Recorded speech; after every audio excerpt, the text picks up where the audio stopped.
Saudara sekalian, jumpa lagi dengan PJP Ginting Channel.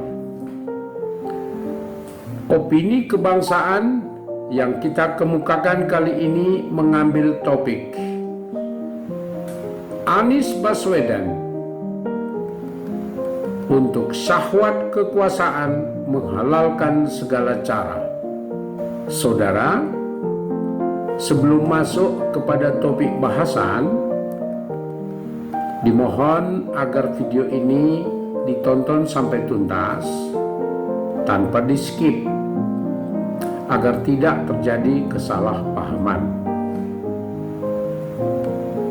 Kami mengucapkan terima kasih kepada Anda yang sudah subscribe, like, komen, dan share. Dan kepada Anda yang baru menonton, dimohon menekan tombol subscribe, like, komen, dan share, serta bunyikan lonceng notifikasi agar kami dapat memberitahu setiap video yang kami tayangkan.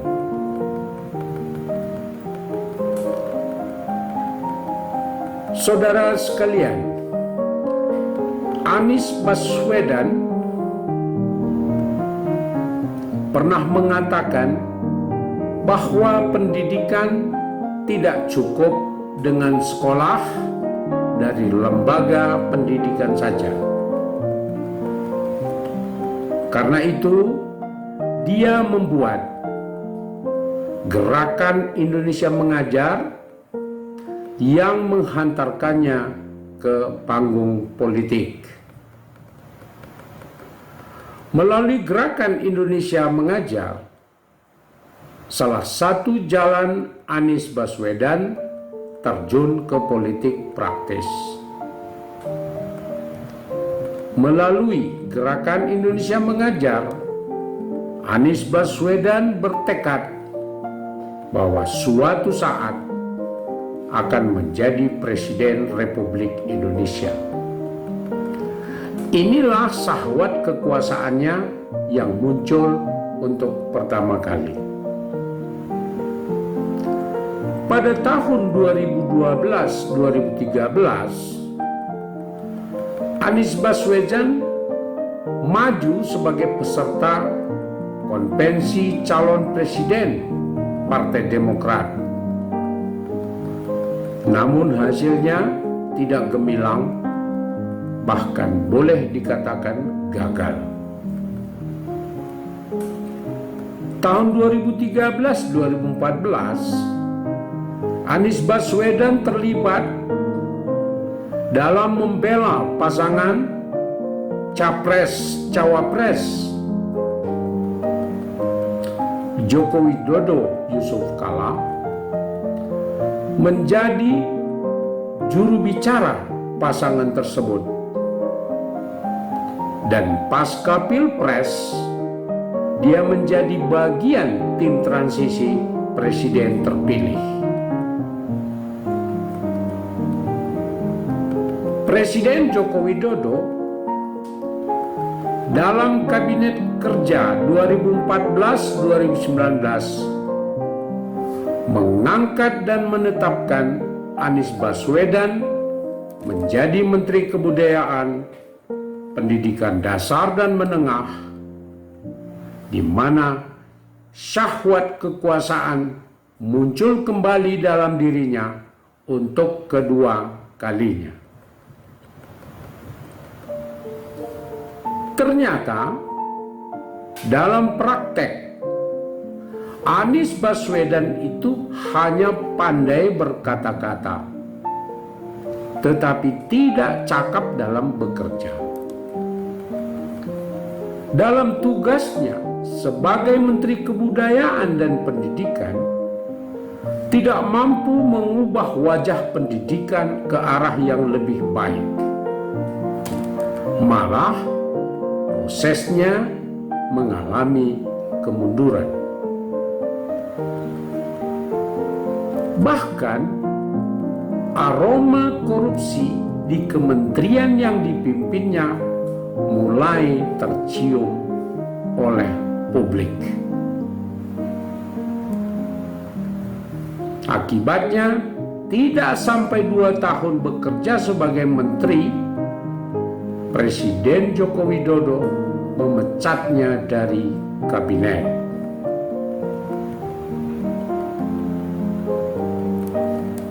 Tahun 2016-2017, Ketua Umum Partai Gerindra, Prabowo Subianto,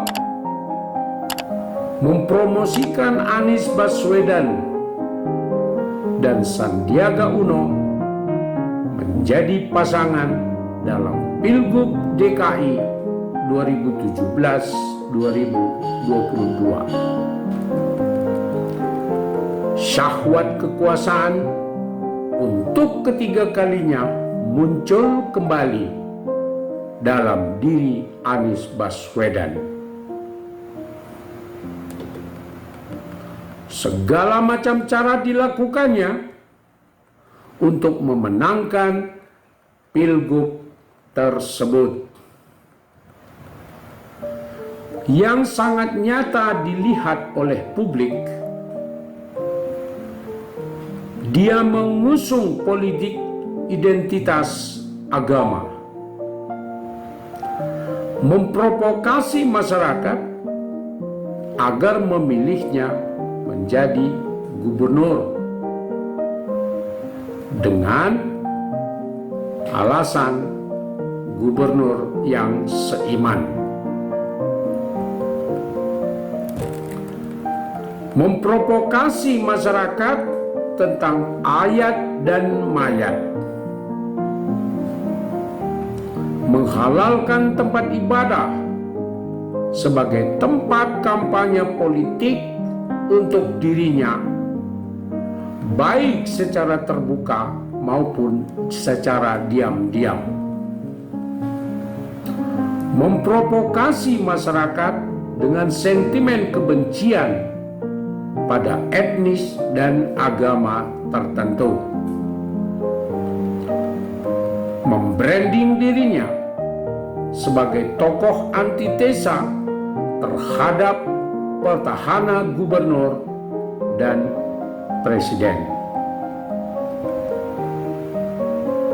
mendayagunakan dan memanfaatkan seluruh ormas keagamaan etnis tertentu dengan provokasi kebencian dan perbedaan terhadap kelompok masyarakat yang lain. Saudara, cara-cara yang dilakukan telah menuai kontroversi dan membuat masyarakat terbelah. Dia tidak peduli akan kenyataan itu, yang penting menang. Benar saja, dia memenangkan Pilgub DKI tersebut. Selepas dilantik menjadi Gubernur DKI periode 2017 sampai 2022. Dalam pidatonya, Anies Baswedan menegaskan bahwa terpilihnya dia adalah kemenangan pribumi. Pribumi telah mengambil kekuasaan di DKI Jakarta. Pernyataan ini sangat kontroversial bagi masyarakat luas dan juga bagi diri Anies Baswedan sendiri. Pernyataan itu semakin menjelaskan bahwa demi syahwat kekuasaan, Anies Baswedan menghalalkan segala cara. Sebab masyarakat mengetahui bahwa dia sendiri adalah keturunan zaman Arab. Dengan pernyataan itu, apakah dia mau menegaskan bahwa hanya zaman Arab yang pribumi? Saudara sekalian, dalam menjalankan tugasnya sebagai gubernur, Anies Baswedan membuat kebijakan-kebijakan kontroversial dan melakukan pembohongan publik atas janji-janji kampanyenya dulu. Mari kita lihat kebijakan kontroversial yang dilakukan oleh Anies Baswedan. Menebang pohon-pohon di Monas yang telah berusia puluhan tahun tanpa peruntukan yang jelas. Menetapkan larangan warga DKI untuk menyampaikan keluh kesah ke balai kota atau kantor gubernur yang oleh gubernur sebelumnya balai kota dibuka sebagai tempat masyarakat melaporkan segala keluh kesahnya. Memasang pohon-pohon plastik di sepanjang jalan protokol Sudirman Tamrin. Mengurangi lebar jalan kendaraan untuk diubah menjadi trotoar bagi para pejalan kaki. Membangun tugu-tugu bambu dan batu di jalan protokol Sudirman Tamrin. Membuang jembatan penyeberangan di sepanjang Sudirman Tamrin. Menutup permukaan Sungai Ciliwung dengan jaring-jaring untuk mengurangi bau tidak sedap selama kegiatan Asian Games. Membuat tiang-tiang bendera dari belahan-belahan bambu di sekitar tempat kegiatan Asian Games. Mengizinkan kembali becak beroperasi di pemukiman penduduk yang telah dilarang oleh gubernur sebelumnya. Mengizinkan penggunaan jalan raya di Tanah Abang untuk para pedagang UMKM yang telah dilarang oleh gubernur sebelumnya. Mengganti nomenklatur penamaan ruas-ruas jalan di hampir seluruh kota Jakarta. Meruntuhkan Gedung Kesenian Jakarta yang merupakan salah satu ikon budaya kota Jakarta. Melakukan pengadaan alat tulis dan lem ibon dalam jumlah besar dengan anggaran besar yang tidak masuk akal. Menetapkan dan mengangkat TGUPP dalam jumlah besar dan anggaran biaya besar pula. Memberikan anggaran biaya besar untuk ormas-ormas tertentu yang mendukungnya, yang telah dihentikan oleh gubernur sebelumnya. Membiarkan kembalinya tumbuh subur pungli di kelurahan-kelurahan yang telah dibersihkan oleh gubernur sebelumnya. Melakukan reklamasi di dalam wilayah Ancol, memaksakan dan mengharuskan berlangsungnya balapan Formula E, melawan kebijakan pemerintah pusat dalam penanggulangan COVID-19.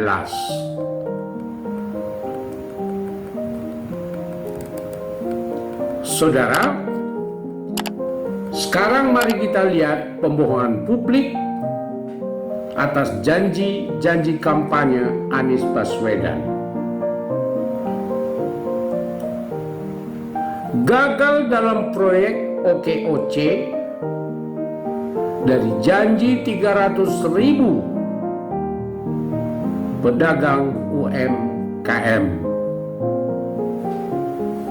Gagal dalam proyek pengadaan rumah murah dengan DP 0%. Dari target 200.000 rumah hanya tercapai 7.000 rumah saja. Gagal dalam pelaksanaan naturalisasi sungai untuk mengatasi banjir. Gagal dalam pembangunan TPA sampah di daerah Cilicing. Gagal dalam mengatasi kesemrautan dan kemacetan ibu kota. Membohongi publik dengan tetap melakukan penggusuran rumah-rumah penduduk. Membohongi publik dengan memberi izin atas 4 daerah pulau reklamasi. Membohongi publik dengan membuat pernyataan bahwa pelaksanaan Formula E membawa keuntungan finansial pada rakyat dan pemerintah DKI.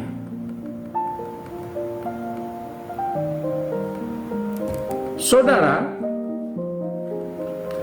demi mewujudkan syahwat kekuasaan menjadi Presiden Republik Indonesia, Anies Baswedan mengklaim bahwa apa yang dilakukannya sebagai Gubernur DKI sukses dan berhasil. Atas dasar itu, Anies Baswedan dengan senang hati dan bangga menerima diusung sebagai capres oleh Partai Nasdem, walaupun dia tahu bahwa klaimnya itu tidak benar dan bertentangan dengan etika dan fatsun politik pemilu. Anies Baswedan demi pemenuhan syahwat kekuasaan menikmati kegiatan kampanye yang telah didesain sedemikian rupa agar dielu-elukan oleh para pendukungnya. Anies Baswedan telah mencuri start kampanye, berkeliling di berbagai wilayah dan kota, melakukan branding pencitraan sebagai Presiden tahun 2024.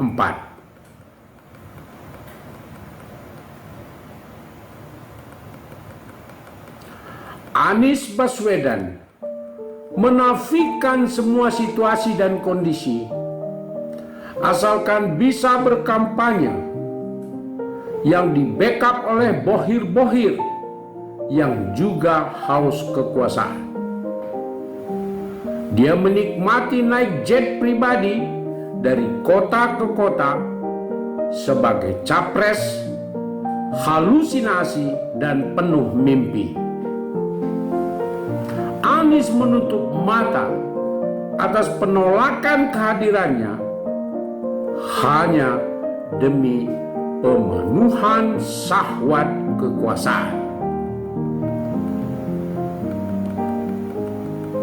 Dari berbagai fakta dan kenyataan di atas, opini kebangsaan yang dapat kita kemukakan ialah: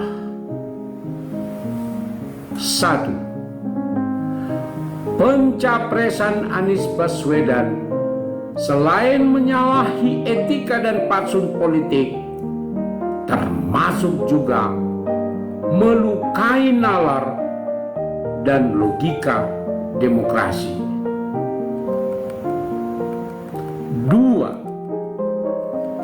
perilaku politik Anies Baswedan melalui kampanye dan temu relawan pendukung pencapresan atas dirinya berpotensi untuk memecah belah masyarakat karena mendahului ketetapan Komisi Pemilihan Umum.